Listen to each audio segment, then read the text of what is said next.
Rogers Jubilee. Such a lovely ballad from Carousel. You know, in 1954, I was in my very first Broadway show, The Boyfriend, and Rodgers and Hammerstein were casting for their new musical called Pipe Dream, and I was asked to audition. I remember standing on the stage with just an accompanist at the piano beside me and peering out into the darkness of the theatre, which seemed awfully empty. And I sang an excruciatingly high song with a mass of cadenzas, and I belted it out as loudly as I possibly could because I really wanted to impress. And when I had finished, Mr. Rogers himself came up on the stage to greet me. And he said, "That was absolutely adequate." And then he smiled, just to show me that he was teasing.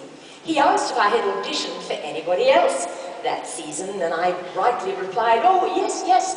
I just sang for Alan J. Lerner and Frederick Lowe. I think they are adapting George Bernard Shaw's Pygmalion into a musical."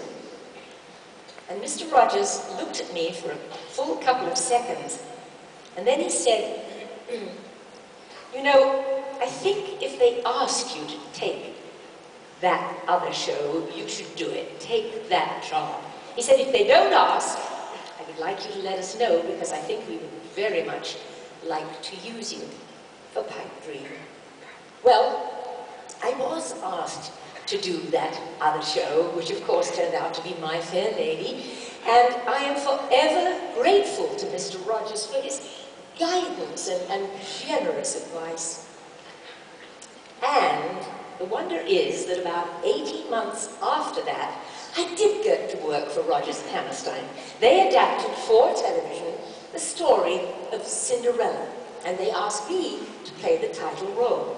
It was to be broadcast live on television, and just before we aired, some kind soul came up to me in the wings and said, "You do realize, don't you, that probably more people will see the show this evening than if you played to packed houses in My Fair Lady for about 15 years, which wasn't exactly what I needed to hear just before we were rolling cameras and I was broadcast all across America.